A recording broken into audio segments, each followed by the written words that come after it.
নমস্কার। আজ আপনাদের শোনাবো কালী পুজোর দিনের গল্প। অনেক দিন হয়ে গেছে, কালী পুজো পেরিয়ে ভাইফোঁটা পেরিয়ে জগদ্ধাত্রী পুজোও শেষ।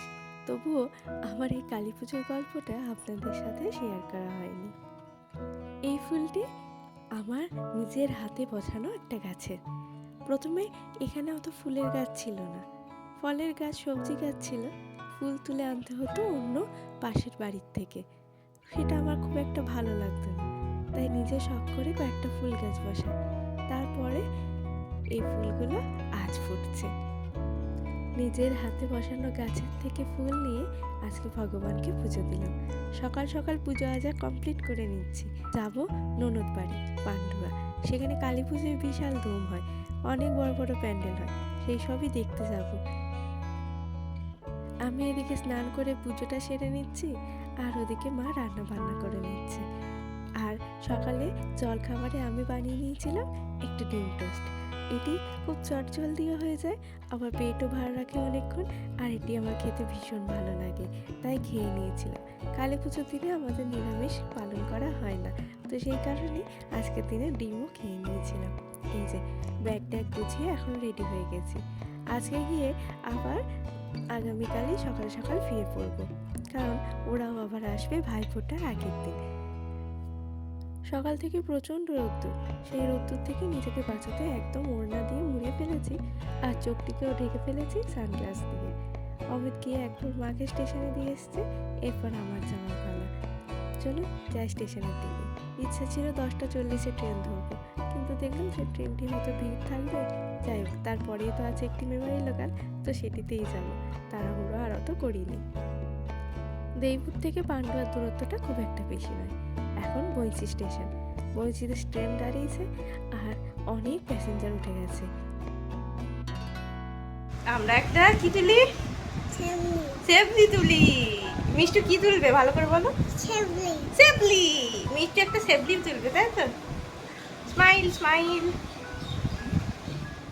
মিষ্টুর আর মিষ্টুর মামের ছেপলি পর্ব তো কমপ্লিট হয়ে গেছে। এরপর করে নিয়েছিলাম অনেক অনেক গল্প, আর তারপরে খাওয়া দাওয়ার পালা। দেখুন এই 2 বছরের পাকা বুড়িটি কেমন প্লেট দিচ্ছে। দুপুরের মেনুতে ছিল মিক্সড ফ্রাইড রাইস, আর ছিল চিকেন কষা, আর তার সাথে ছিল স্যালাড। মিষ্টি তো বারবার এটিকে বিরিয়ানিই বলছিল। এখনও তো খুব বাচ্চা, এখনও পার্থক্য বোঝেনি, তবে আস্তে আস্তে ঠিক বুঝে যাবে। সন্ধ্যাবেলায় এখনও ওর বাবার সাথে বাজি পোড়াচ্ছে। ছোটবেলায় আমরাও পোড়াতাম, একটি লম্ফ জ্বালিয়ে দিত, আর তার পাশে বসে বসে ফুলঝুরি, রং মশাল, আর ওই যে আচারে বোম, এগুলো কিনে দিত মা বাপি মিলে, আর আমরা সেগুলো পোড়াতাম। বাপি পাশে বসে থাকতো, আর আমি যেগুলো পোড়াতাম।